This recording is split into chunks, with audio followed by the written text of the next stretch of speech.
गावावरून आमचे पाहुणे आले. त्यांनी हे गावावरून आम्हाला खेकडे आणले, देशी खेकडे. हे बघा कसे दिसत आहेत. ते गावावरून आणले म्हणून ते असेच कच्चे आणता येणार नाहीत म्हणून शिजवून आणले. हे बघा, नारळ खूप महाग झालेत, तरी पण बघा हा छान नारळ निघाला. 3 मिनिटाचा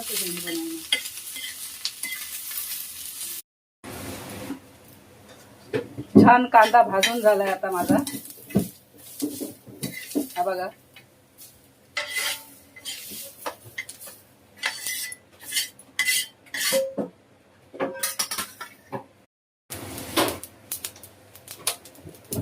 हा बघा खोबरा सुद्धा आपला छान भाजून झालाय.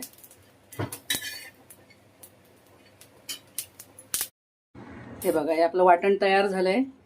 काय काय घेतलं? कांदा, ओला खोबरा, आलं, लसूण आणि सुक्या 4 लाल मिरच्या.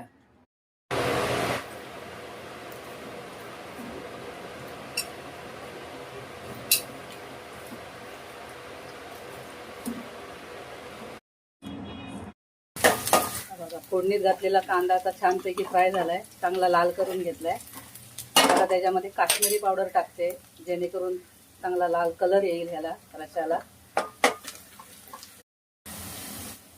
हे जे वाटण केलं होतं ना कांदा खोबऱ्याचं, ते वाटण टाकते आता.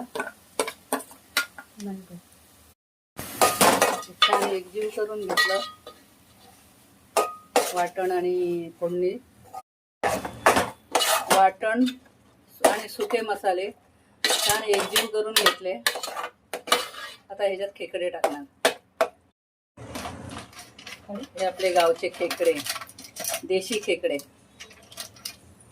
खूप दिवसांनी खायला मिळाले, पाहुणे आले म्हणून. आता मी मस्त खाणार आहे दाबून.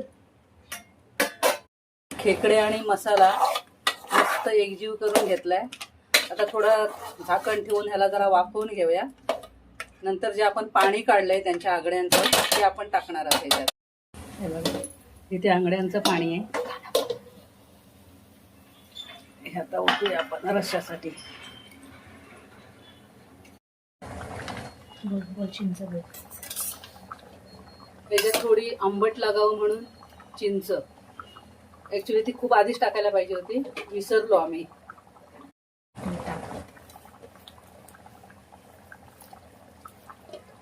मीठ झालंय टाकून.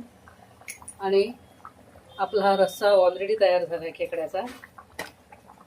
छान असा सुगंध येतोय.